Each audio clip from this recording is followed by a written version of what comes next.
Hello students, welcome to ATP Star. Today we are going to discuss a very interesting chapter, that is the development. Economics का chapter है, first chapter है हमारा. यहाँ पर mainly हमारा जो discussion part है वो इस तरीके का होगा कि आप लोगों को वो चीज़ें इजीली समझ आए. एज वी नो कि जो इकोनॉमिक्स है वो उसमें अंडरस्टैंडिंग पार्ट ज़्यादा होता है, तो हम अगर अच्छे से इसे मेमोराइज कर लेंगे तो यहाँ पर हमें हमारे आंसर्स लिखने में बहुत ज़्यादा हेल्प मिलेगी. सो डेवलपमेंट जैसे कि देखा कि होता क्या है, what do you mean by development. In simple words if we say, तो डेवलपमेंट क्या होगा, किसी भी चीज़ का अगर हिंदी में हम प्रॉपर डेफिनेशन या प्रॉपर वर्ड को अगर हम डिफाइन करें डेवलपमेंट की, तो क्या होगा, दैट मीन्स किसी भी चीज़ का विकास. ठीक है, उसी को हम डेवलपमेंट बोलते हैं. Everybody is having their own criteria of development. अगर हम नॉर्मली एक एग्जाम्पल देखें तो आज से if we talk about last 15 years की भी अगर हम बात करें तो 15 ईयर्स में just take an example of the phone, the cell phone. Cell phone बहुत बड़ी बात होती थी अगर किसी के भी पास हो. तो उसका मोटिव क्या था उस टाइम पे, that particular person was having this kind of motive that I want the phone. That person was having the phone also. लेकिन उस टाइम पे वो फ़ोन यान हो, अगर पहले कभी घर में देखा हो कोई पुराने फ़ोन पड़े होंगे तो उसमें यहाँ पर क्या होता था, the keypad phones. Can you imagine कि आज के डेट में भी कोई कीपैड फ़ोन चलाता होगा. Normally the vegetable vendors, the tea holders, कोई भी हो, यहाँ पर every single person in today's scenario with the development process, आज हर किसी के पास a person is having Android phone. ठीक है, जहाँ पर Android also and moreover the touch screen which you were not able to imagine also कि आज से 10-15 साल पहले वो सिनेरियो रहा होगा. पहले घरों में लैंडलाइंस हुआ करती थी, आज भी होती हैं, कहीं कहीं होती हैं, ऐसी बात नहीं है. लेकिन जो नंबर्स उनके उस समय पे थे और आज जो number of landlines you will be seeing in particular houses is very much less. Why? Because that landlines, that cell phones जो समय पे यूज होते थे, आज उनका रिप्लेसमेंट किससे हो गया है, the touch screen phones, the Android phones, the 5G phones, you can say that.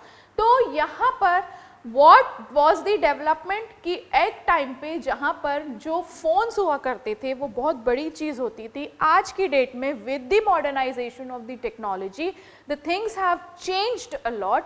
That's why यहाँ पर उस तरीके का डेवलपमेंट हुआ and every single person is having their own things to use. अच्छा, अब यहाँ पे चीज़ें क्या होती है ये तो हमने देख लिया कि डेवलपमेंट क्या होता है. तो जैसे हम आगे बढ़ते हैं, आगे अगर हम देखें तो different people have different goals. ठीक है, अगर डेवलपमेंट की बात करें ये तो हमें समझ में आ गया कि डेवलपमेंट होता क्या है. Now deeply if we talk about these things means the development, so here what does this exactly means the growth of everybody. अब ये जो ग्रोथ है इसका अलग अलग परसेप्शन होता है in different people's life. That is different people have different goals because they are different and they are leading their life in different situation. A rich person is having the different goal, a poor person is having the different goal, a middle class person is having the different goal. So यहाँ 3 categories I have told you. One is the rich, one is the poor and other is the middle one. ठीक है, तो different people यहाँ तो हमने देख लिया have different goals. अब नाउ रिच पर्सन के पास क्या डिफरेंट गोल होगा. If I am having 2 cars I will be having 4 more cars. मैं और 2-4 अपनी कारें खरीदूंगा. If I am having 2 houses of mine तो I want 1 or 2 more houses of mine to be there.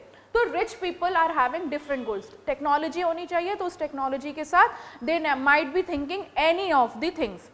Next अगर अब हम मिडिल क्लास पर्सन की बात करें, मिडिल क्लास पर्सन की क्या यू कैन से इच्छा होगी या उसका गोल क्या होगा, that I will be purchasing a house, a car, my childrens will be doing these kind of things, I will be doing these kind of things. तो x persons are having an number of things to do and they are having different goals.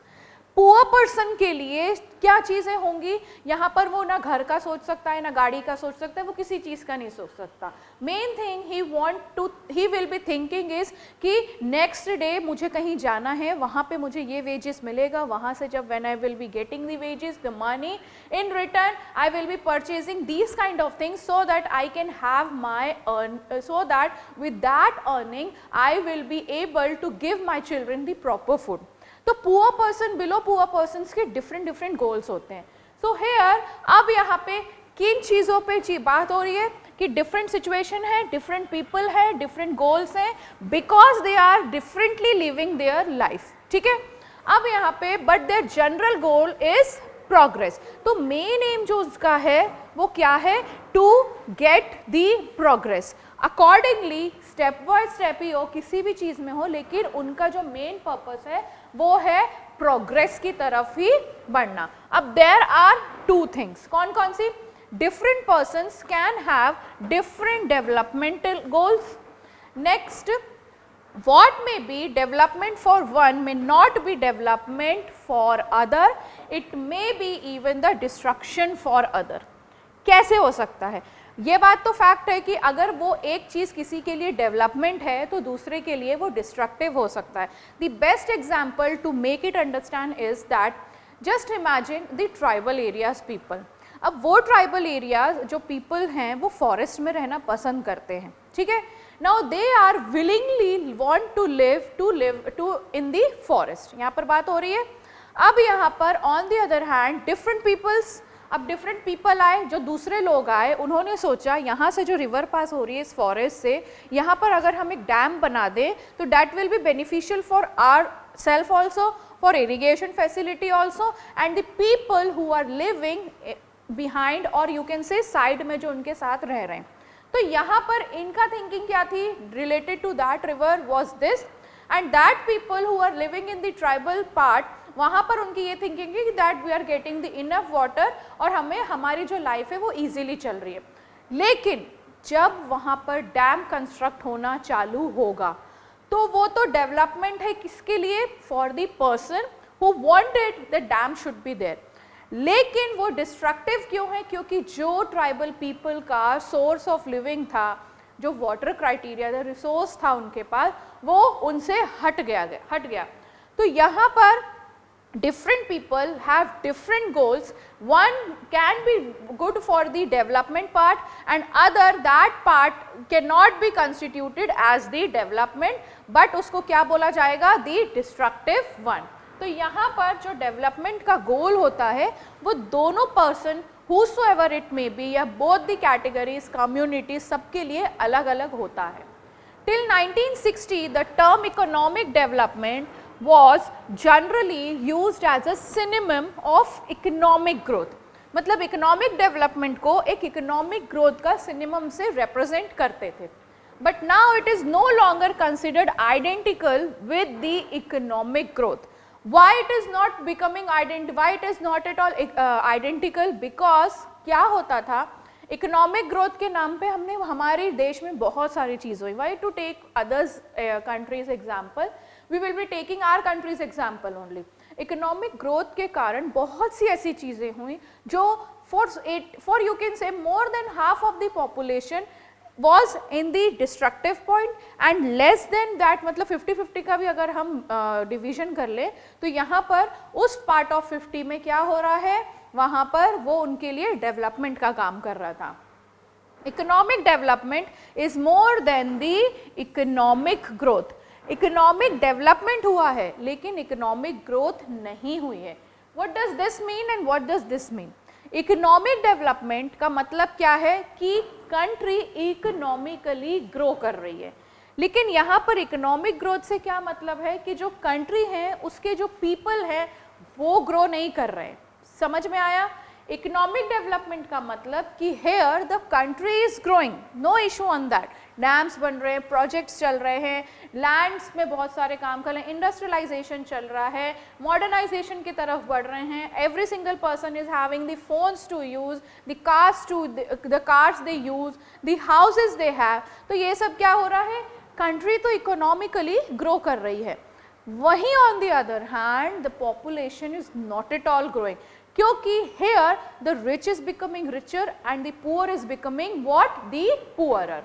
Income can be a major base of economic growth of a nation. तो जो income है वो एक major base है economic growth का. Obviously income होगी तो country prosper करेगी. अब ये जो इनकम है वो इस तरीके की नहीं है. Maximum number of peoples are engaged in economic activities, the tertiary, the primary, the secondary. Mainly यहाँ पर टर्शरी एक्टिविटीज से ज़्यादा चीज़ें हैं, बैंक्स हैं, फैसिलिटीज़ हैं, लॉयर्स हैं, टीचर्स हैं, every single thing is there. तो इनकम जो है वो एक मेजर पार्ट होती है, मतलब इनकम जनरेट हो रही है कंट्री से. लेकिन यहाँ पर अगर जब इनकम जनरेट हो रही है तो पूरी कंट्री के पास ऐसे बहुत से लोग हैं जो आज की डेट में भी क्या होते हैं, भूखे सोते हैं. That means your country is growing but people are not at all growing, they are on the same stage. But experiences that had shown that economic growth could not automatically translate it into the improvement of levels of living of the poor masses. Therefore, economists redefined the concept of economic development in terms of the reduction of poverty. ठीक है, तो यहाँ पर जो economics हैं उन्होंने redefine करा किसको, the concept of economic development. किसके टर्म से, कि reduction of poverty is the term, unemployment is the term and inequality in the context of a growing economy. I told you that कि country तो grow कर रही है, income generate हो रही है, बट क्या वो इनकम जो जनरेट हो रही है that income is coming from where, the people who are engaged in the primary, secondary and tertiary activities. ठीक है, ये जितनी भी एक्टिविटीज से काम हो रहे हैं उसके बाद क्या, तो यहाँ पर ऐसे आज भी लोग हैं जो पावर्टी में जी रहे हैं, अनएम्प्लॉयमेंट आज भी एक बड़ा कॉज है, एंड मोर ओवर आज भी identities are not at all same. तो जो इनकम ग्रो कर रही है उसको हम क्या डिफाइन कर सकते हैं कि यहाँ पर इकोनॉमिक डेवलपमेंट है बट इकोनॉमिक ग्रोथ नहीं है. ठीक है, the concept of economic growth is related to the increase in output of the goods and services in an economy. अब ये दो तरीकों में एक्सप्रेस हो सकता है. पहला कौन सा, इंक्रीज इन टोटल आउटपुट और increase in gross domestic product which is your GDP. ठीक है, तो टोटल आउटपुट इंक्रीज होगा तो कंट्री की जीडीपी ग्रो करेगी. Second is rise in per capita income और rise in per capita GDP. Per capita income मतलब एक एवरेज इनकम किसी भी पर्सन की अगर निकाली जाए तो उससे हमें पता चल सकता है कि कंट्री की एवरेज इनकम कितनी जाएगी. तो ये दो पर्सपेक्टिव्स हैं हमारे इकोनॉमिक ग्रोथ को देखने के लिए. Development concerns not only man's material need but also the improvement of social conditions of life. तो यहाँ पर अगर हम देखें तो डेवलपमेंट जो है वो सिर्फ और सिर्फ मटेरियलिस्टिक लाइफ को ही मैटर नहीं करता किसी भी पर्सन की लाइफ में. यहाँ पर ऐसी बहुत सी चीज़ें हैं जो देखी जाती हैं, जो पर्सन देखता है. नाउ अगर हम बात करें अर्लियर यहाँ पर एक कैटेगरी होती थी द अनटचेबल्स. ध्यान है, जो अनटचेबल्स कैटेगरी होती थी वहाँ पर they were not allowed to enter in the temple, they were not allowed to enter in any others house. ये उन्हीं के कम्युनिटी के साथ रहेंगे because they were on the same position. धीरे से जब डेवलपमेंट हुआ थ्रू रिजर्वेशंस ओनली उनको एक आइडेंटिटी मिलने लगी. When they started gaining the identity, still in today's normal scenario also there are many people who are having the same condition, not exactly the same I can say, but they are into that thing only where they are lacking of their self respect, their community is lacking behind very much. भले ही उनको reservations मिले, कुछ भी मिले, लेकिन आज भी उस community को छोटा ही माना जाता है, चाहे हम कितना भी बोल लें कि डेवलपमेंट है या कुछ भी है. तो यहाँ पर सोशल कंडीशंस ऑफ लाइफ भी बहुत ज़्यादा मैटर करती हैं. On the other hand if we compare it with the materialistic life of the people, it is therefore not only economic growth but growth plus change in social, cultural and also the institutional pattern. Includes, अब ये क्या क्या include करता है, both the growth aspect and distribution expect, किस तरीके से उनकी जो सोसाइटी है या उनकी कम्युनिटी है, किसी भी इंसान की और maybe a single person, किस तरीके से उनका डिवीजन है। Development must therefore be conceived of as a multi dimensional concept which includes what, the materialistic life also, जिसमें घर, गाड़ी, पैसा, everything is there. On the other hand non materialistic things also, जहाँ पर self respect, every single thing जो community से related है या किसी भी पर्सन से रिलेटेड है, that also matters a lot. तो यहाँ पर मल्टी डायमेंशनल कॉन्सेप्ट होना चाहिए if we are talking about on the development part. Next, अब यहाँ पर ये तो हमने देख लिया कि पर्टिकुलर पर्सन की इनकम से वो किस तरीके से जज कराया जाता है कि if that particular person is having a good house, a good car, a good job, a salaried person is there और अच्छी सैलरी वाला है, तो that person is categorized on other part. वहीं on the other hand, if a poor is there and if he is having his wages to earn to make his family for his survival also, तो यहाँ पर वो किस category में देखा जाएगा, वो हमने देखा। अब यहाँ पर किस तरीके से इनकम जो है वो कंट्री को डिफाइन करती है। इनकम है पर्सन की, तो वो किस तरीके से डिफाइन करी जाएगी। Beside seeking more income one way और other, people also seek things in equal treatment, freedom, security and respect of others. तो इनकम के साथ साथ उनके दूसरे गोल्स क्या हैं, that they should get the security, they should get their what, the equal treatment, their freedom, their respect of others. Money or material things that can one buy with it is one of the factor on which our life depend. अगर हम ये देखें, चाहे हम पैसे की बात करें या किसी भी मटीरियलिस्टिक थिंग की बात करें, इससे हमारी जो लाइफ है वो डिपेंड रहती है। Got it? यहाँ पर हमारी जो लाइफ है उसकी डिपेंडेंसी है किस पे, पैसों पे एंड अदर मटेरियलिस्टिक थिंग्स पे। But the quality of our life also depends on non material things mentioned above. कौन कौन सी non material things? The equal treatment, freedom, security और इक्वल स्टेटस। ठीक है, there are many things that are not easily measured but they mean a lot in our lives. अब ये जो सारी चीज़ें हैं ये भले ही measure नहीं करी जाती in terms of money but they are having the equal status in everybody's life. Just take an example, 10 or 12 persons are sitting in a class. ठीक है, हर कोई बच्चा फर्स्ट तो नहीं आ सकता, तो यहाँ पर the child who is getting the first rank among all these 12 or 13 children, तो यहाँ पर उसका status एक अलग है। वहीं on the other hand, among these 14, 15 या 12, 13 students, there may be 2 or 3 children who are not at all getting the marks so that they can pass also. तो यहाँ पर एक जो इमेज है उनकी वो किस तरीके की होगी, that these are the students who will never study, who will never get the marks. ठीक है, अब यहाँ पे दोनों का कंपैरिजन होता है, तो किस तरीके से हो रहा है, that this person is having different criteria, तो यहाँ पर उसका जो स्टेटस सिंबल है in front of teachers only वो डिफरेंट होगा। वहीं ऑन द अदर हैंड जो चिल्ड्रेन आ रहे हैं दूसरे जो पासिंग मार्क्स भी नहीं ला रहे, they belong to a very good society, बहुत अच्छे हैं, they are having enough money, their parents are earning enough, but still the image of their is not at all clean. Why? Because क्योंकि यहाँ पर किससे उनको जज कर रहे हैं, जस्ट बाय देयर स्टडीज।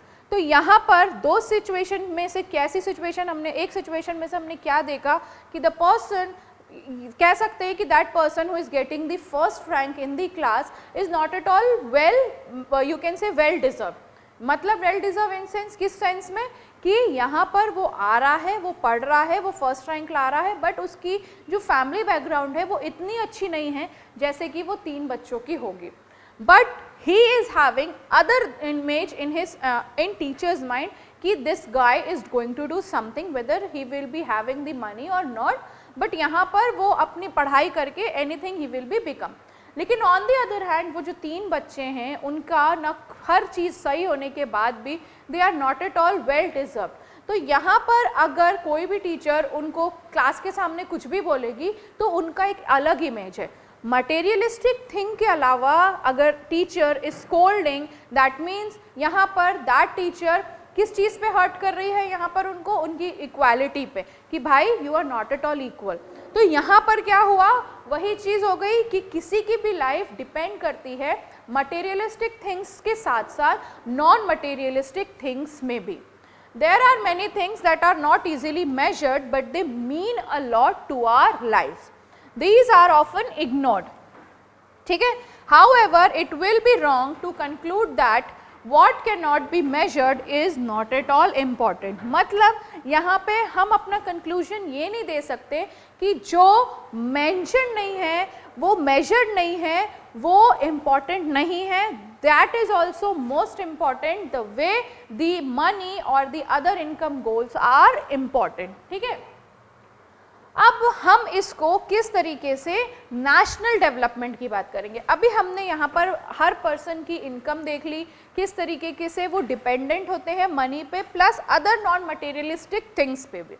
अब now we are going to talk about the national development. It is very important to keep in mind that different persons could have different as well as conflicting notion of a country's development। यहाँ पे भी वही बात हो गई, different persons are there. अब हर उस different person के पास डिफरेंट वेज होंगे as well as conflicting notions भी होंगे। ठीक है, लड़ाई झगड़े की भी बातें होंगी, साथ रहने की भी बातें होंगी, लेकिन यहाँ पर अब हम किसकी बात करेंगे, ऑफ अ कंट्रीज डेवलपमेंट। वो किस पे मैटर करता है, कंट्री कितनी प्रॉस्परस होगी। नेशनल डेवलपमेंट क्या होता है, it refers to the improvement of a country in all areas. किसी भी डेवलपमेंट को बताने के लिए एक कंट्री का हर एक एस्पेक्ट को देखा जाता है। कौन कौन से एस्पेक्ट होते हैं वो, इंक्लूडिंग द पॉलिटिकल, उस कंट्री का पॉलिटिकल व्यू, पॉलिटिकल रिप्रेजेंटेशन कैसा है, उस कंट्री की इकोनॉमिक वाइज अगर हम देखें तो वो कैसे रन कर रही है, socially how that country is, and more over culturally scientific, जो साइंटिफिक हैं कल्चरली हैं वो किस तरीके से डिफाइन कर रही है। इससे कंट्री का एक पूरा का पूरा डेवलपमेंट देखा जाता है कि कौन कौन से, यानी कि हर स्पीयर्स ऑफ दी थिंग्स में ये कहाँ कहाँ पर बढ़ी हुई है, चाहे वो कल्चरली हो, चाहे वो कल्चरली हो, पॉलिटिकली हो, इकोनॉमिकली हो, सोशली हो या साइंटिफिकली हो। So this can be the definition of yours, जिससे कि आप पेपर में लिख सकते हो। Now how to compare development in different countries और स्टेट्स। अब हम जो डेवलपमेंट है उसको कंपेयर करेंगे डिफरेंट कंट्रीज से, और यू कैन से different states of that countries. तो अगर हम कंपेयर करेंगे कंट्रीज में, तो पहली चीज क्या देखी जाएगी, उनकी इनकम। Their income is considered to be one of the most important attributes. Obviously India is a developing country, यहाँ पर उस कंट्री से एक्सपोर्ट भी होता है, इंपोर्ट भी होता है। कंट्री के एक्सपोर्ट ज़्यादा हैं, तो यहाँ पर अगर हम फाइनेंशियली देखें या मनी वाइज के टर्म से बात करें तो इंडिया इकोनॉमिकली या मनी वाइज बहुत अच्छा ग्रो कर रही है। वहीं on the other hand there are many countries जहाँ पर इकोनॉमिकली वो वीक है। अब इकोनॉमिकली वीक है मतलब जो मनी टर्म्स होगा वो उनका बहुत वीक होगा। ठीक है, तो मेन एट्रीब्यूट किसी भी कंट्री को जज करने के लिए ये है कि यहाँ पर किस तरीके की इनकम जनरेट हो रही है, क्या वो सरप्लस में है। अगर वो सरप्लस में है उनकी इनकम, तो वो क्या है, एक डेवलपिंग कंट्री, मतलब यहाँ से इनकम जनरेट हो रही है, एक्स्ट्रा इनकम यू कैन से। और वहीं ऑन दी अदर हैंड जो कंट्री डेफिसिट में चल रही, मतलब उनकी जो इनकम है वो माइनस में चल रही है, that country is considered to be what, the non developing countries. ठीक है, या अंडर डेवलप्ड कंट्रीज।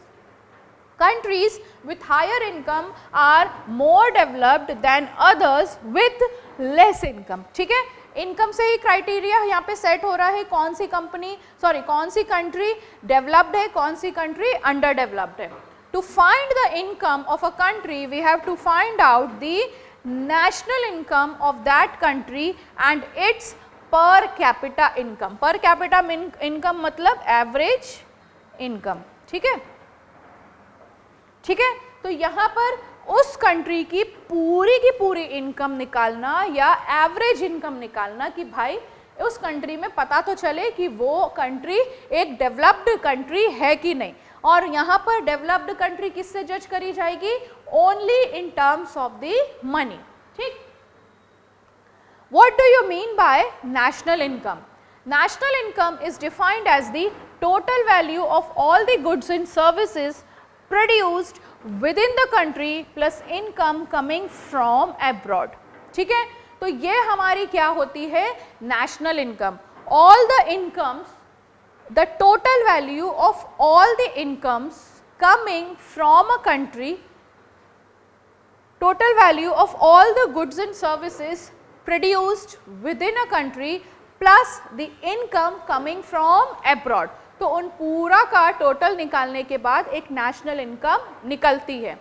पर कैपिटा इनकम क्या होता है? when the total national income is divided by the total population and it gives the per capita income। मतलब पूरी total national income हमारे पास है कुछ भी नंबर्स में, ठीक है, x नंबर है जैसे ये हमारा। अब यहाँ पर वो पूरी की पूरी टोटल पॉपुलेशन से डिवाइडेड होगी। तो यहाँ पर हमारा एक एवरेज अमाउंट हम निकाल सकते हैं कि हो सकता है इतना जो अमाउंट निकला है वो किसी भी कंट्री के पॉपुलेशन की उनकी अर्निंग होगी। तो ये हमारा क्या कहलाता है? दी पर कैपिटा इनकम।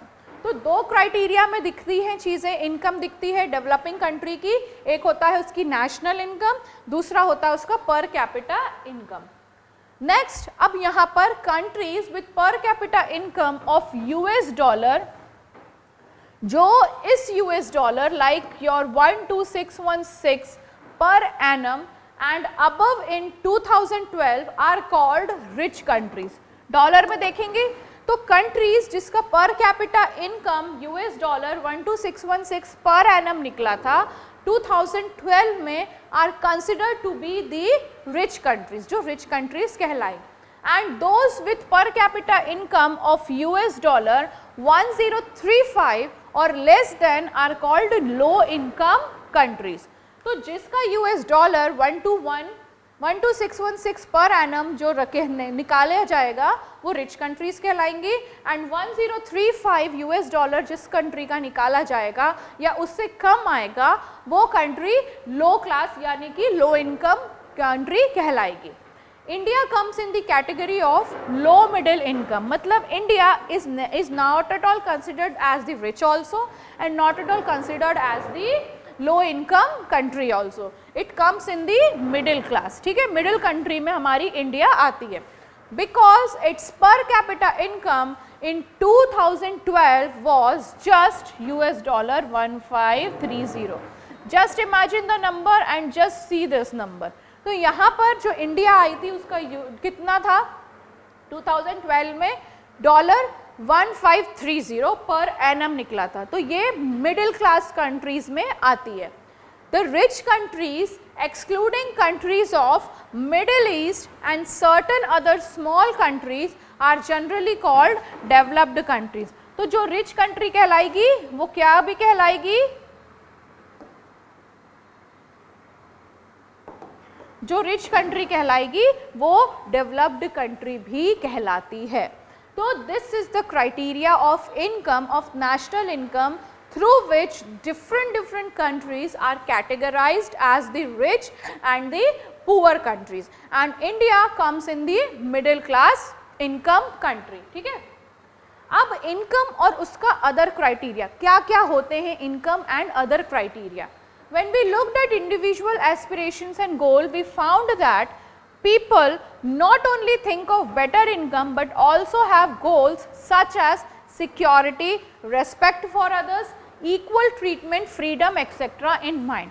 तो अगर हम लोगों के एस्पायर्ड माइंड्स की तरफ अगर हम देखें किसी भी पर्टिकुलर पर्सन की, तो यहाँ पर if that particular person is earning well, तो moreover he is into these kind of things also. What kind of things? That he should have the self-respect, the respect from others, he should get the respect from others, he should have equal treatment ऐसा नहीं है कि कम ज़्यादा पैसा कमा रहा है तो उसको ज़्यादा रिस्पेक्ट मिलेगी, ऐसा कुछ नहीं है। जो कम पैसा कमा रहा है उसको कम रिस्पेक्ट मिलेगी। Equal respect should be there among themselves, freedom होनी चाहिए और बहुत सारे एक्सेट्रा एक्सेट्रा, ठीक है। Similarly, when we think of a nation or a region, we may besides average income think of their equally important attributes. अब यहाँ पर तो हमने ये ज़रूर देख लिया कि जो इनकम होती है उससे किसी भी कंट्री को कैटेगराइज करा जाता है, उसकी एवरेज इनकम निकाली जाएगी, उसकी नेशनल इनकम निकाली जाएगी, फिर कैटेगराइज किया जाएगा दैट कि ये कंट्री रिच है कि पुअर है कि मिडिल है, ठीक है। तो यहाँ पर अगर हम देखें तो अगर वो पुअर कंट्री भी है तो क्या उनके सेंटिमेंट्स नहीं है like a rich country is having, और यहाँ पर मिडिल क्लास कंट्री के क्या कोई सेंटिमेंट्स नहीं है। तो इक्वली यहाँ पर भी we should be able to justify that कि if that particular country is not having the money also but they are on the equal same manner of respect, means they deserve that thing, ठीक है। Now अब हम देखते हैं, let us examine through an example according to the table given the per capita income of Maharashtra, Kerala and Bihar। यहाँ पे पर capita income कितने वाइज निकाली है, स्टेट्स वाइज निकाली है, ठीक है। कौन कौन सी, Maharashtra, Kerala and Bihar. Actually these figures are the per capita net state domestic product at current prices of, कौन से ईयर की बात होगी यहाँ पर, 2011 एंड 12 की। तो अगर हम पर कैपिटा इनकम देखें 2011-12 की इन रुपीस की, तो महाराष्ट्र, केरला एंड बिहार, तो अगर इन तीनों को देखें तो Maharashtra is on the top, Kerala is more than on the middle part, and जो बिहार का पर कैपिटा इनकम है वो सबसे ज़्यादा लो है। मतलब यहाँ पर अगर हम देखें तो बिहार जो है उसका पर कैपिटा इनकम तो बहुत लो है as compare to Maharashtra and Kerala. तो क्या होता है, यहाँ पर हमने ये तो देख लिया कि Bihar is at the bottom. This means that on an average a person in Maharashtra earn ₹1 lakh in 1 year, ठीक है। अगर हम ये देखेंगे तो महाराष्ट्र में पर कैपिटा इनकम, ये हमने एवरेज इनकम बार बार why I am saying that this should be remember to you कि जो पर कैपिटा इनकम होती है वो एक एवरेज इनकम होती है किसी भी पर्सन या कंट्री की, ठीक है। तो यहाँ पर अगर हमने महाराष्ट्र में देखा तो महाराष्ट्र में जो पर कैपिटा इनकम निकली है, मतलब महाराष्ट्र में हर बंदा 1 लाख रुपए तो कमा ही रहा है। वहीं केरला में around 83,000 rupees per person is earning. वहीं on the other hand in Bihar only 23,000 a person is earning, ठीक है। तो क्या हो रही है यहाँ पे सिचुएशन कि एक साल में महाराष्ट्र में पीपल जो हैं वो क्या अर्न कर रहे हैं, 1 lakh rupees in 1 year, whereas an average a person in Bihar would earn only 23,435. So if per capita income were to be used as the measure of a development, Maharashtra will be considered as the most developed and Bihar the least developed state of the 3. ये बात तो दिख गई हमें, live example हमने देख लिया। तो पर कैपिटा इनकम से हमें ये तो पता चल गया कि जो महाराष्ट्र है वो इनकम वाइज बहुत आगे है, वहीं on the other hand Bihar उसका हाफ तक भी नहीं है। अब यही चीज़ अगर हम ऑल ओवर दी किसकी बात करेंगे, अगर हम इनकी मोर्टेलिटी रेट देखेंगे, लिटरेसी रेट देखेंगे और नेट अटेंडेंस रेशियो पर 100% जो कि कितनी होनी चाहिए 14 to 15 ईयर्स की, ये सारी चीज़ें अगर हम देखेंगे तो क्या होगा स्टेट वाइज। वहीं हम देखें महाराष्ट्र में जो इन्फेंट मोर्टेलिटी रेट है वो कितना है 25, केरला 12 एंड बिहार 44। या बिहार आगे है मोर्टेलिटी रेट में। वहीं लिटरेसी रेट अगर देखेंगे तो केरला सबसे आगे है 2001 से 11 तक के बीच में, और बिहार अगेन फिर भी इट इज लैकिंग बिहाइंड, ठीक है। इन्फेंट मोर्टेलिटी क्या होता है, indicates the number of children that die before the age of 1 year. तो सबसे ज़्यादा यहाँ पर बिहार का क्राइटेरिया सबसे ज़्यादा है इन्फेंट मोर्टेलिटी रेट में। लिटरेसी रेट में भी बिहार पीछे ही है कंपेरेटिवली टू अदर 2 स्टेट्स, और वहीं उनका जो लाइफ एक्सपेक्टेंसी है वो भी उतना नहीं है। तो अब यहाँ पर हमने क्या देखा कि स्टेट वाइड्स भी अगर हम डिफाइन करते हैं तो there is a vast difference. मतलब अगर हम per capita income of whole country देखेंगे तो एक एवरेज इनकम पर पर्सन की निकल आएगी, लेकिन वहीं हमने जब स्टेट वाइज देखा तो per capita income is far different what the actual figures were. जहाँ पर हम सोचते हैं कि एवरेज इनकम मतलब हर कोई इंडिया में 1 लाख रुपीस कमा रहा है क्या, नहीं कमा रहा, that was just the figures of particular states. ठीक है, now we will be talking about the public facilities. What are the public facilities provided? Money in your pocket cannot buy all the goods and services that you may need to live well. For example, normally your money cannot buy you a pollution free environment or ensure that you get unadulterated medicine. ठीक है, तो यहाँ पर हम अगर पैसों से related बात कर रहे हैं तो एक चीज़ है कि मनी है हमारे पास, no doubt every person in this country, more than 80% of the people are having the money in their hands, but with that money are they able to live a happy life? No. Why?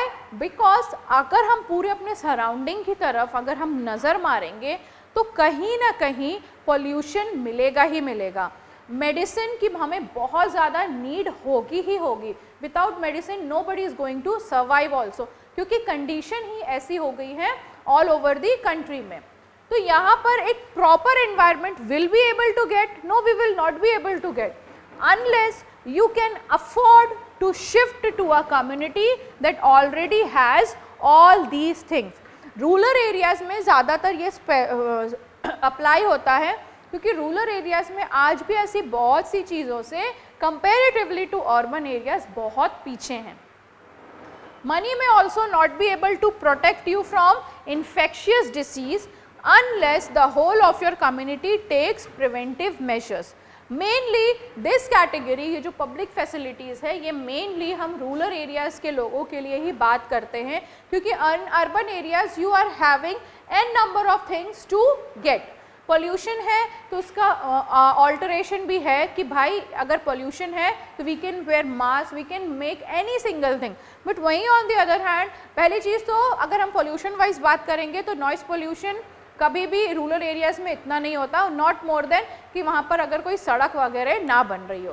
तो यहाँ पर money is the most essential thing, but with that money also many of them are not able to have their basic necessities of life like proper environmental conditions, proper unadulterated medicines, proper जिसमें कि कोई भी ऐसी community हो जो properly in तरीक़ों से use करती हो, प्रिवेंटिव मेजर्स लेती हो।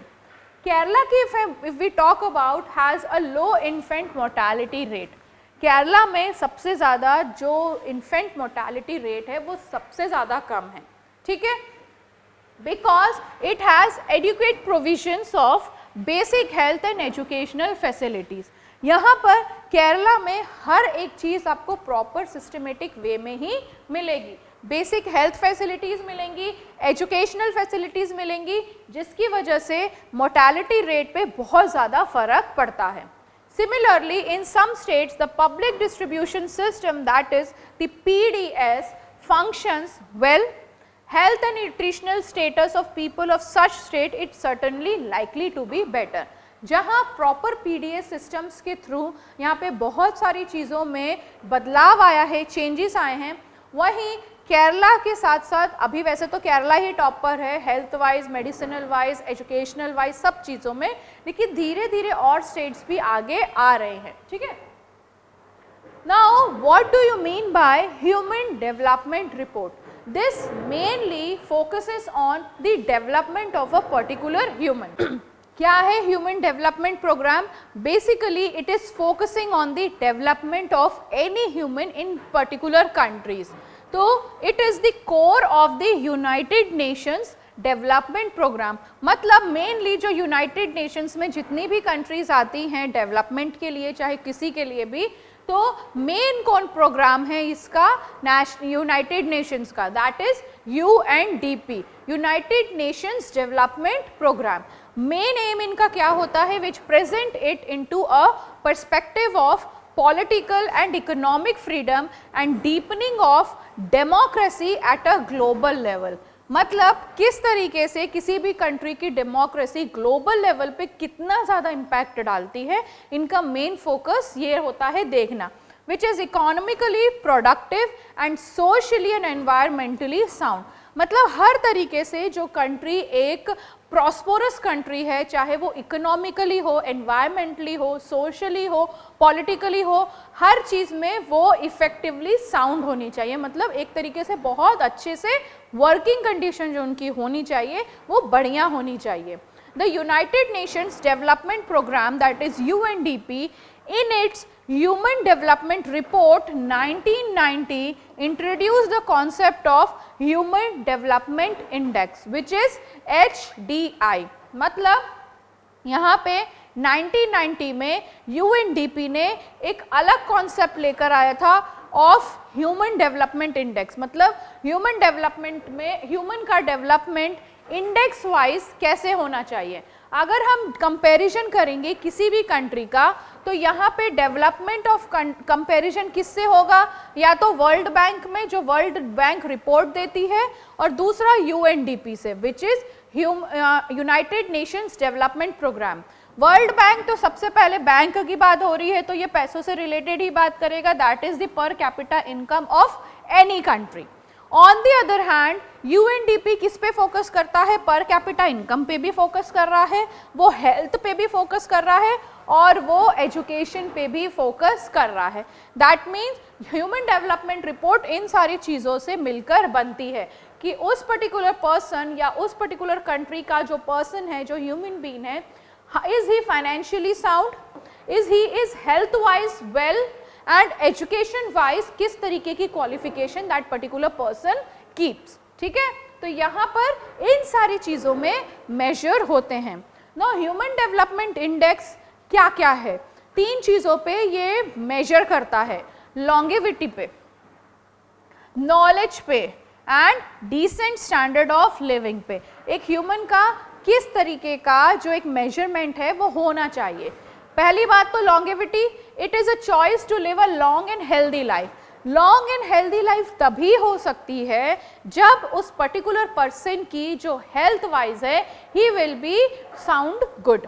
तो लॉन्ग लाइफ तभी होगी, मोर ओवर हेल्दी लाइफ वो तब जी पाएगा when all the nutritional values, जो न्यूट्रिशनल फैक्ट्स हैं या न्यूट्रिशनल फूड्स हैं, वो सारी की सारी वो इनटेक करेगा। सो दिस लॉन्गेविटी यहाँ पर तभी आएगी जब वो हेल्थ वाइज और साउंड होगा, तब जाके वो लॉन्ग लाइफ जी पाएगा। Measured in terms of life expectancy, और life expectancy in today's world अगर हम इंडिया की बात करें तो 65 ईयर्स है। ठीक है, अब यहाँ पर नॉलेज की बात करें, it is a choice to acquire literacy और इंफॉर्मेशन। ये उस पर्टिकुलर पर्सन की चॉइस है, whether he wants to get literate, whether wants to get the knowledge, और want to be illiterate and do some kind of work only, जिससे उसको wages मिल जाएंगे। It is measured by educational attainment percentage which is a combined gross enrollment ratio in primary, secondary and tertiary level। किसका ratio किस level में सबसे ज़्यादा है। 3 सेक्टर्स में हमारी इकोनॉमी डिवाइडेड है, the primary, the secondary and the tertiary.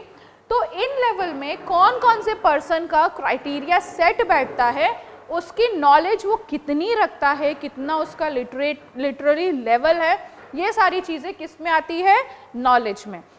This हम ये किसकी बात कर रहे हैं, द ह्यूमन डेवलपमेंट इंडेक्स की, किस तरीके का डेवलपमेंट चाहिए एक पर्टिकुलर कंट्री के पर्सन को। नेक्स्ट आता है उसका स्टैंडर्ड ऑफ लिविंग, किस तरीके का स्टैंडर्ड ऑफ लिविंग है।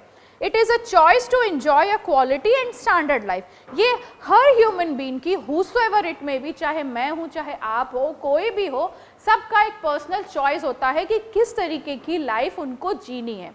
हो सकता है if a student is there, कोई आप लोग ही हो, तो आपका डिफरेंट वे होगा थिंकिंग का। और यहाँ पर मेन चीज़ें क्या होगी, that you will be wanting the phone और द मोटरसाइकिल और द न्यू क्लोथ्स। ये 2-3 चीज़ें ही हैं। पढ़ाई से हाँ हो सकता है कि they want to be become a good doctors और इंजीनियर्स और एनीबडी एल्स। तो यहाँ पर ये जो स्टैंडर्ड ऑफ लिविंग है ये पर्टिकुलर पर्सन का वो खुद बाय चॉइस डिफाइन करता है। It is measured by national income और इनकम पर कैपिटा। वही बात है, उस पर्टिकुलर कंट्री में जितने भी ह्यूमंस हैं अवेलेबल, उनका स्टैंडर्ड ऑफ लिविंग उनकी पर कैपिटा इनकम से ही डिफाइन करेगा, ठीक है। So these are the 3 terms through which यहाँ पर मेजरमेंट कर सकते हैं हम ह्यूमन डेवलपमेंट इंडेक्स का। On the basis of HDI, that is 177 countries of the world have been classified into high, medium and low human development category। मतलब अभी तक में 177 कंट्रीज ऐसी हैं जिनका क्राइटेरिया सेट हो कर दिया है गवर्नमेंट ने कि कौन सी कंट्री हाई में है, मीडियम में है और लो में है। अगर हम बात करें इंडिया की, is placed into the group of medium human development index, जिसकी रैंक कितनी है 136th रैंक, ठीक है। तो इंडिया मीडियम कैटेगरी में आती है। अब यहाँ पर country wise if we see, तो here are few countries, Sri Lanka, India, Myanmar, Pakistan, Nepal and Bangladesh. इनकी पर कैपिटा इनकम अगर हम देखें तो श्रीलंका की इंडिया से ज़्यादा है। क्या श्रीलंका इंडिया से बड़ा है ही नहीं, एक छोटा सा आइलैंड है। इंडिया का comparison, India is on the 2nd position जिसकी पर कैपिटा इनकम 3285 है। जस्ट इमेजिन कि इसकी डबल है दी श्रीलंका की, जबकि वो एक छोटी कंट्री है। बिकॉज वहाँ पे पॉपुलेशन लो है, पॉपुलेशन कम है, तो यहाँ पर जो क्राइटेरिया है, जो 3 चीज़ें हमने देखी, उनका लेवल जो है वो अलग तरीके से कंपैरेटिवली टू इंडिया। फिर आता है म्यांमार, पाकिस्तान, नेपाल एंड बांग्लादेश। अब यहाँ पर जो लाइफ एक्सपेक्टेंसी है अगर हम वो भी देखें तो श्रीलंका की 75 ईयर्स हैं, वहीं इंडिया की 65, rest of the countries also on the same position. Now on the other hand literacy level जो 15+ ईयर्स पॉपुलेशन की है, उसमें again Sri Lanka is having about 91% and India is on the 62%। Rest of the countries जिसमें Myanmar highest पे है, rest of the countries are on the average level. HDI rank in the world, Sri Lanka is having 93, Sri Lanka is on the 93rd position, 136 India, rest of the countries 46, 47 ऐसे में ratio में categorised है। So this was what your एक table show करी जिसमें बताया गया कि किस तरीके से HDI को मेजर किया जाता है, ठीक है। Now, what do you mean by sustainable development? सुना सा लग रहा है, सस्टेनेबल डेवलपमेंट हमने देखा है, सस्टेनेबल रिसोर्सेज भी हमने सुना हुआ है, होता क्या है। अगेन हम वापस से सस्टेनेबिलिटी पे आएंगे कि किसी भी रिसोर्स, मेनली हम यहाँ पर रिसोर्स से अगर वो करें डिफाइन, तो मेनली ऐसे रिसोर्स जिनको हम सस्टेन करके रख सकते हैं, क्या पकड़ के रख सकते हैं कि भाई आज के साथ साथ हम आगे भी काम आ सकते हैं।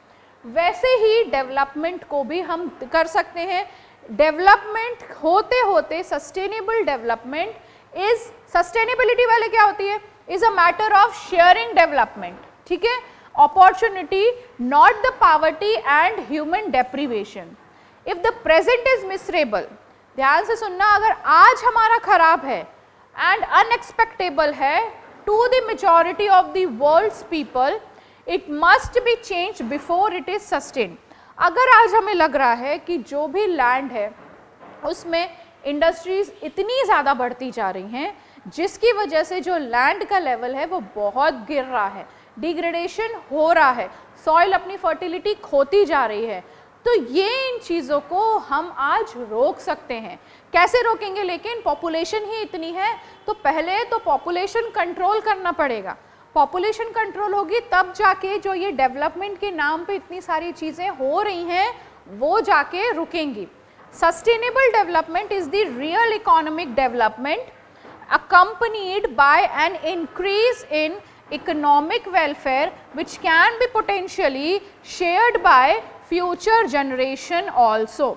Example is your groundnut water in India.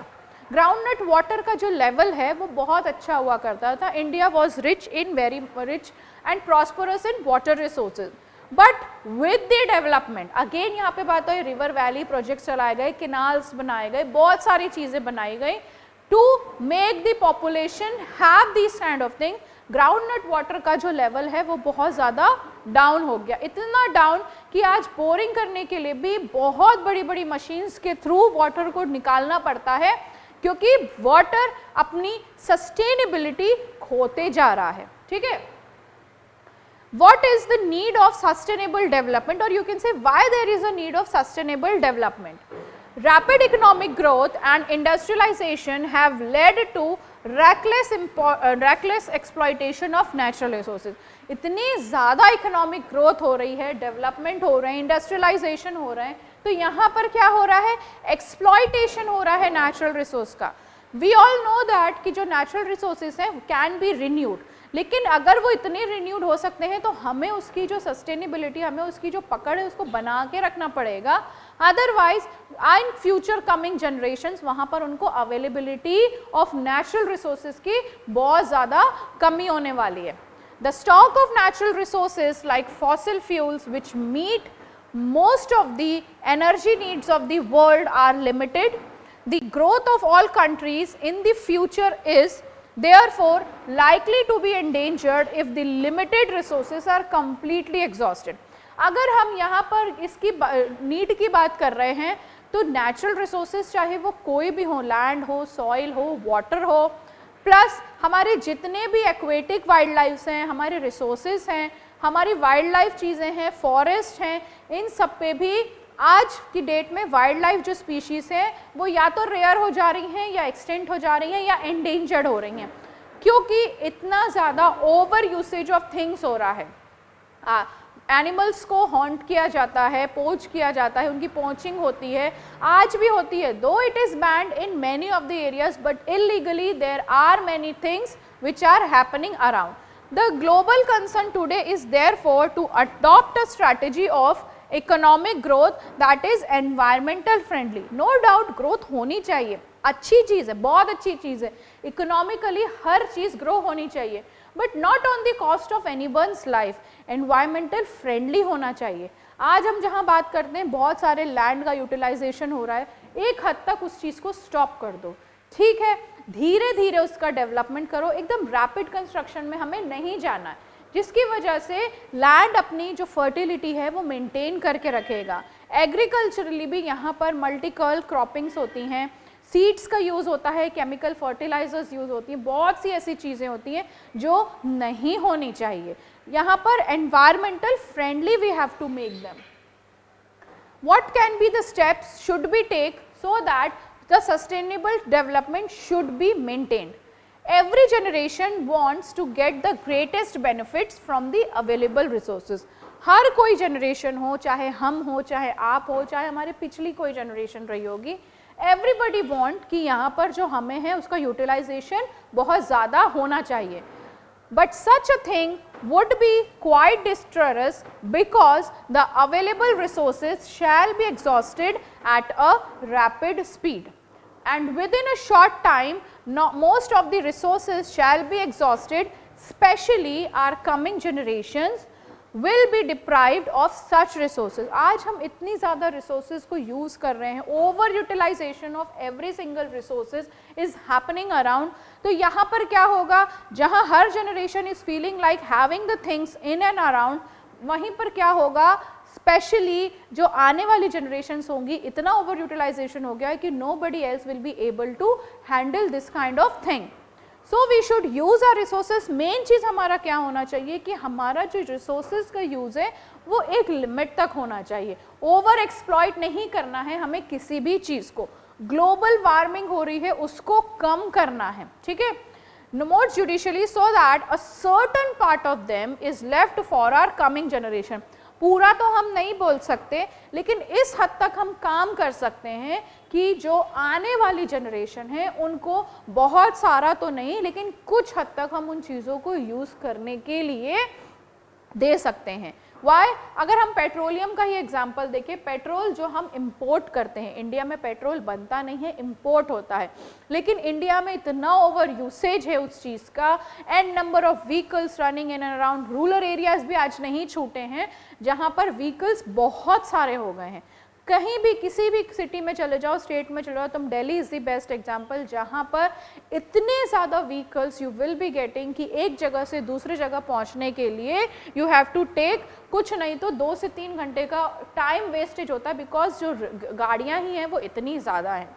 तो यहाँ पर उनका ओवर एक्सप्लॉयटेशन हो रहा है रिसोर्सेज का, पेट्रोलियम का। तो यहाँ पर पेट्रोलियम एक ऐसी चीज़ है जो आने वाले टाइम पे बचेगा ही नहीं, बिकॉज यहाँ आज ही इतना ओवर यूज़ हो रहा है, जिसकी वजह से जो कमिंग जनरेशन से वो तो उनको पता भी नहीं होगा कि पेट्रोलियम भी ऐसा कुछ हुआ करता था। Both animals and birds from human exploitation, otherwise some species will be lost forever. अब species की बात करें तो there are n number. India was a vast country जिसमें बहुत सारे floras and faunas हुआ करते थे, लेकिन जब उनकी हंटिंग चालू हुई, पोचिंग चालू हुई, उनको मार काट के खाने लग गए लोग। अर्ली एनिमल्स करते थे, अर्ली मैंस करते थे, लेकिन डेवलपमेंट के थ्रू चीज़ें बदली, बट फिर भी अब यहाँ पर वो एक बिजनेस पर्पस हो गया है। तो क्या होने लग गया कि अब जितनी भी बर्ड्स हैं, क्या एनिमल्स हैं, वो सब एक्सटिंक्ट कैटेगरी में आ गई हैं। तो हमारे पास अभी तो है, लेकिन आगे हमें नहीं पता कि ये बर्ड्स, एनिमल्स और main number of species will be available there और not. Certain resources like water, wind energy and solar energy etc. are inexhaustible, but we must see that. अब पानी है, हवा है, कुछ भी है, ये inexhaustible है, लेकिन फिर भी हमें उनको देखना चाहिए। There is no harm in using the land for cultivation, but we should see that its fertility is maintained, otherwise sooner or later it will turn into a wasteland. जहाँ पर आज हमको लगता है कि लैंड अपनी फर्टिलिटी में, हम एग्रीकल्चर के पॉइंट ऑफ व्यू से वी आर टॉकिंग अबाउट, तो यहाँ पर लैंड का इतना हार्म हो रहा है कि एक टाइम पे वो डिग्रेड होने लगेगा। जब यहाँ डिग्रेडेशन चालू हो जाएगा तो वो लैंड कुछ भी नहीं तो एक वेस्ट लैंड बन के रह जाएगा, and only the human will be there only जो इस चीज़ को सफ़र करेंगे। Most of the mineral wealth, iron, copper, gold, silver etc. is exhaustible and such as must be used very carefully. ठीक है?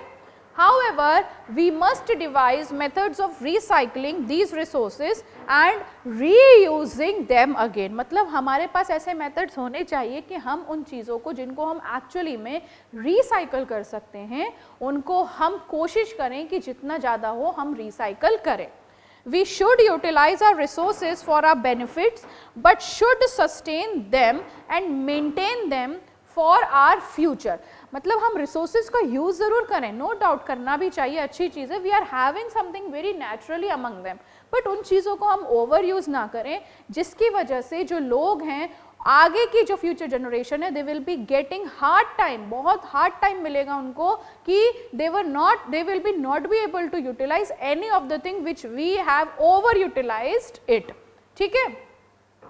So this completes your chapter development. Next lecture में हम नए chapter के साथ मिलते हैं। Thank you so much.